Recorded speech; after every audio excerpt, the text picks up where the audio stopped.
Big Slick here, and today's project is a Truetone D2210 antique tube radio. It was given to me basically in a box with everything dumped in it, and as you can see, it's pretty bad shape. I've done some minor cleaning to it thus far, but nothing beyond that. Tubes were laying here. We'll find out what condition it is. This is not going to be any type of refurbishing or restoration. This is going to be nothing more than get it going. So this video should not be considered some type of restoration video. As Shango 066 would say, this is more for entertainment value. If you get something educational out of it, great. If not, that's fine too. So the purpose of this is to make it work, somewhat of a resurrection. We're not trying to be Picasso here and do any fancy meticulous work on it. We may have to J-hook capacitors in circuit. We may have to parallel something. We'll try to do good competent work, but again, this is not Picasso level, and it's not a restoration. It's not even a refurbishing. It's going to be get it going. So the first thing I plan to do right here now is to continue doing some light cleaning around this chassis. It's extremely dirty. I'll wipe off the tubes. I'll throw them in the tube testers, see how they test, see if there's any shorts or bad leakage or extremely weak. Update on the project: I've given the chassis a quick cleaning with this orange general purpose cleaner. It has a lot of marks on it. Nothing I can do with this. This is not a restoration, so at least it's a lot cleaner than it was. I've tested the tubes. The 50L6 tube is badly shorted. It's weak also. And the 12SQ7, all three sections in the tube are weak also, so this one has to go. The other three tubes all test good, so we'll reuse those. And as I said, the speaker here is obviously destroyed. As far as I can tell, it's not really even worth trying to recone this. So I have a generic speaker that we're going to try to put in replace of this. It's not a dynamic speaker, it's a permanent magnet. So pretty much any speaker of similar size will be adequate. So I'll go ahead and dig up two tubes here, put them back in, and we'll see where we're at. I disconnected the speaker, and before I go to fire this up, I was looking inside here, and some of these wires have a lot of insulation that's starting to crack up real bad. And I'm not going to replace the wires, but my concern is where they go through the chassis. There's no grommets or any type of insulation here to protect from shorts. So what I'm going to do is put some heat shrink around each of these areas where they go through the metal chassis and at least insulate them. So far I've insulated around where all the coils and other wires such as the dial lamp come through the metal chassis, and I've started to replace some capacitors and a few resistors. This is a 3 meg that's testing around 5, that's out of tolerance. Already replaced the 0.15 capacitor. So that's where the project is at right now, replacing necessary components.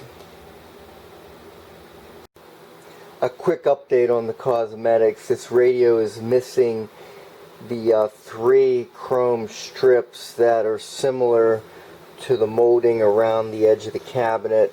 It's supposed to be here over the speaker, and I happen to have some of this fake chrome auto molding that looks pretty darn close to the original.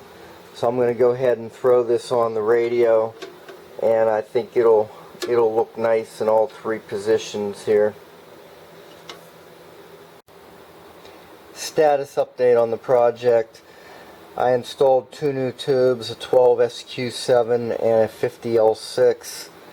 And on the underside we have most of the components, in fact all of the components replaced that are bad.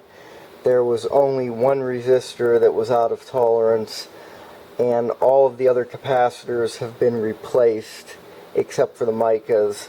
The filter caps, I increased the capacitance on both the input and the output filter capacitor. This input capacitor used to be a 20, I went up to a 30. A 35Z5 can handle a 40, so I went up one step on that. This is the input capacitor. The output capacitor was a 40, I went up to a 68. And let's see, what else have I done here?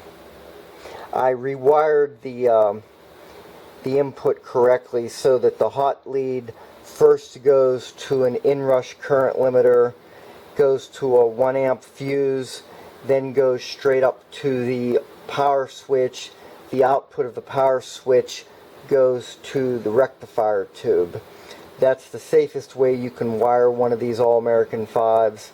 They're always going to be a compromise in safety, so that's the best you can do. The neutral line I rewired to go to the B- of this receiver.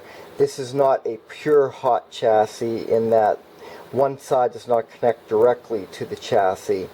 There is an isolating resistor and capacitor that isolates it. So in other words, I've wired it as safe as it can be. So at this point now I have to deal with the bad speaker, although I may just fire it up that way right now just to see where I'm at in this. I also replaced the with a brand new polarized line cord with a strain relief right here. This is the first fire up. I'm having to use a flashlight due to the fluorescent lights in my shop that interfere with AM radio. So right now I'm testing at 1000 hertz, and it's I've got it dialed in pretty good here on the alignment.